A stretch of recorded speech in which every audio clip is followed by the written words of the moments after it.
I never made it, but I know what it takes. I'm motivated by a mix of emotion. Got my statement, and I'm reading it slow so I can understand it fully. Appreciate my standing, go out of this world and right on time.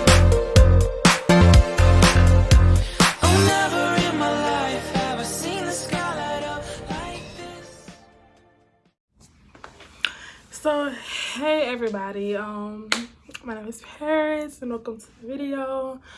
I am posting this on my poetry page as well as I'm gonna go ahead and just reset up my YouTube page. I tried doing YouTube once before for hair, but like I just haven't really found myself doing hair like that as much anymore. So not that it's because I can't get clients, it's just hair ain't it for me no more. Like I can do it, it's just I can't take the timing and the tiredness, be hurting from it. So therefore I'm taking a big break on that right now. But unless I'm doing like a family member's hair, that's beside the point. The point is that I am so glad to start back my poetry page. I took a huge break from it. Like it's been a year since I've been on my poetry page, so therefore I'm revamping on this and getting back into it. Poetry is a gift that God gave me, so therefore I need to use it. Excuse me, y'all, this hair ain't, ooh, Jesus. Ooh. But anyways, so there is a video. I can't exactly remember the name of it. I had actually recorded this video or screen recorded it last night. And now I don't forgot the title of it, but you're gonna see what it is whenever the video do start. Therefore, just stay with me. Bear with me. I would have just used the video or whatever, but the app is having an issue with YouTube, so I'm just going to have to screen record all my videos until that gets better. Maybe I might just find a different app and go from there. But therefore this video is, if I can remember, is dealing with anxiety. If anybody's suffering from anxiety, this, what she's going to be speaking on, will be totally a big help. I do remember watching the video. It was an awesome video, but I just can't remember the title, y'all. I cannot remember the title. So I'm not gonna do too much talking. I'm gonna get straight into it. Let's go, y'all. Let's go. Yeah, just ignore all this, y'all. I got a lot of stuff on here. Y'all watch a lot of crazy stuff, huh? I might just cut this part out when I edit my video, so y'all ain't gotta see all that. Just doing too much, huh? That's funny. I have to cut all that out. I love watching open mic sessions, y'all. They're poetry open mic sessions. I never heard like a open mic session with rap. Here she go. Her name is Jane. It's called Friends with Benefits. Okay. You get it. Excuse how my camera's gonna be moving, okay, y'all? So, my anxiety and I have what some people might call a friends with benefits relationship. We have no love for each other, but she still just like fucks with me sometimes, you know? We moved in together some years ago. We have inside jokes. Like when I say, I'm gonna go talk to that person over there, my anxiety looks at me and is like, bitch, please. My anxiety is the reason I didn't talk to you. She's possessive. She doesn't like me talking to other people. She's irrational. Because of her, I'll take the long way to my building to avoid someone I already passed by twice because I don't know if it's acceptable to say hey a third time. Because she spoke some realness right there. Y'all see how she came straight in, like, didn't give it no time. I'm looking that way. Didn't give it no time, y'all. Like, she came straight in. First of all, that is so true. Like, I catch myself doing this a lot. Like, I catch myself doing this in stores, doing this in my apartments. Like, I could see this one person, right? Not saying like I have to know the person, right? But like I could see this one person and I might have seen her like 2 or 3 times in the store because obviously she's shopping and I'm shopping. But like I can't stand walking past that person multiple times because then my anxiety builds up and I don't want them thinking that I'm following them, or I don't want them thinking like, okay, why she's always around me. Like, you know, like it just, anything could just pop up in my mind when it comes to stuff like that. So I feel what she's saying on it, like, yo, like, bro, like I can't walk past you this many times. And anxiety is like a true friend when it comes to your mentality state. I'm saying like a true good friend, but I'm saying like it can get unhealthy at times. Like, dang, you just stuck with me like all my days of my life. You just stuck with me. Like I can't. You're one of those friends where you just can't get you off your back or your shoulder. Like, let's keep going. Of her. I don't correct people at restaurants who get my order wrong. I just eat it.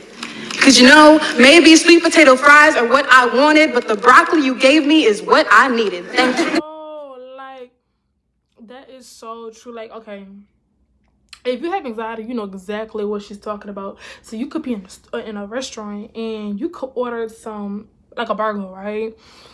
And your burger might not even be all the way cooked. It's probably medium rare. And you're like, dang. Well, I ain't even gonna say rare. Like, could be like medium rare. You feel me? Like, it's not all the way cooked. There's still some pink in there. But you want it well done. And you tell the person well done, but the cook made it medium rare. And you're like, bro, like, okay, I want to get like another meat. But like, I don't want them thinking that I'm just being petty or thinking that I'm just one of those picky people. So let me just shut up and eat it. Like, I've never had a medium rare burger before, but it's okay. I'll eat it anyway. Like, it could be like that, or you might have, like she said, fries. You like me, I like my fries like well done. Feel me? Like, I like it to the point like I don't like ketchup. Like, you know, that don't even count. I was gonna use something with fries. I gotta put it like yeah, there's so many options when it comes to like food. I can't even think of anything right now. But I know for chicken, like you could want your chicken well done and your chicken come out with like have a perfect example. I'm sorry, y'all. Okay, so I was at this restaurant one day. It's this wing restaurant. I can't remember the name of it. I can't think of it right now. And so the restaurant gave me, like, the person gave me an uncooked chicken. Like, I had ordered a 10-piece wing with some fries, obviously. And the cook, he left me with one of my chickens being uncooked. Mind you, I suffer from anxiety. I didn't say nothing. I'm all like, you know what? I'm not gonna give this person a hard time. I've been waiting 30 minutes for my wings. I'm not gonna say nothing. I'm gonna just shut up. I'm gonna just eat the rest of my wings. But like, I should have said something, because like, what if he might have done somebody else like that? You feel me? Like, wasn't paying attention to when he was cooking and wind up causing someone to suffer from like a stomach issue, because like, you know, you can get a tapeworm from eating like a raw uncooked food. But anyways, so the whole point of it is like, yeah, your anxiety could just cause you to just not say nothing. Like, you might not even speak out. So let's keep going. You're doing good so far. I'm enjoying it. I take the long way to my building to avoid someone who kind of looked like my ex-boyfriend. Because whenever I hand her the aux cord, she makes sure to play back all the times he told me no one else would ever want me. Because of her, I still think no one else will ever want me. I constantly wonder, what happens to a black girl who is too anxious to ever feel like magic? Can she still fly? Can she still be fly with wings that tremble? Can she forget the lifestyle of an ant, that feeling that no matter what she does, she is in danger of being crushed? And my anxiety doesn't like to be made into metaphors, but what I'm trying to say is she is constantly reminding me of how easy I am to crush. As I speak, I am pushing against her weight on my shoulders, and that is why I shake sometimes. I have to fight to stand up straight, stop rocking. She and I picked out this outfit together. Something that dries fast. If I am sweating, it is because doing this poem feels like fighting a boxing match that you can't even see, and I am determined to knock her out. I have been fighting her for control of our house for years, fighting not to crack. Stop rocking, don't shake, breathe. I think. So So at that moment, like, you could hear her talking about pretty much the physical aspects of when anxiety comes in, right? So we already talked about the mentality, like how you wind up allowing anxiety to control your mind. You pretty much is the anxiety. You feel me? Except it's like a second role of you. You're causing yourself to overthink, and instead of just going with the flow, correct? But like the physical aspects, such as the sweaty palms, the shivering, the shaking, the looking around like you're nervous, hallucinations, like all these things that comes along with anxiety that could play a key role physically, not just mentally. And when you're overthinking, you're causing yourself to do things you normally wouldn't do. You feel me? I wouldn't say normally wouldn't do, because I mean anybody could start shivering because they're scared, or it all depends on like what role anxiety is talking about, because anxiety is not just the scary part, it's also excitement comes along in it. You feel me? Like, but obviously she's talking about like the nervous part. She haven't mentioned nothing that's dealing with excitement just yet. But when you're nervous, yeah, things like that starts to happen. You feel me? Like, you tend to overthink and cause yourself to just like back away from a lot of stuff. Like, especially when it comes to relationships or like hobbies. You know, like, I feel as if hobbies would help more than it would not help. Like, if you actually just reached out into a hobby and you have anxiety and you start doing your hobbies a lot more than like, or start doing hobbies in general, I feel like it will help. Like me, I do hobbies. Like, I allow that to be my, I ain't gonna say medicine, but like, well, I could use medicine. That becomes my help. I'll say help. That becomes my help when it comes to my anxiety. Or I'll just like take 10 deep breaths and keep it pushing, because like I don't want my anxiety to control me. You feel me? Like, you control your anxiety. Anxiety is really your mentality. That's all it is. It's your mentality, how you're thinking and how you're taking it. You feel me? Like, taking in what you're thinking. And it could cause you to get severe anxiety, mild anxiety, or just the norm. You feel me? That everybody usually gets. But let's keep going. The reason my relationships don't work out is because no one knows they're signing up for a threesome. I understand. I know how hard it is to live with both of us, when we don't like feeling out of control, when we don't handle conflict well, when we don't handle being yelled at well, when everything you say to us will be repeated and deconstructed and analyzed in our head a million times after, and if I am silent for a while, it is because I have to fight with her before I can fight with you. I've tried to cut her off before. I cannot. We do not handle separation well because of our parents, our ex, our friends. Breathe. So I guess my anxiety and I have just learned to live together. She's the longest relationship I have ever had, and as everyone leaves, she is the only relationship that I can count on.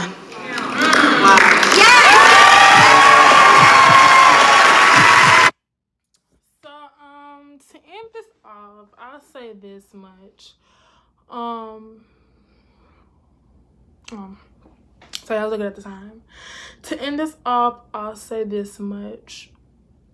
Don't allow yourself to overthink anything. You know, go with the flow.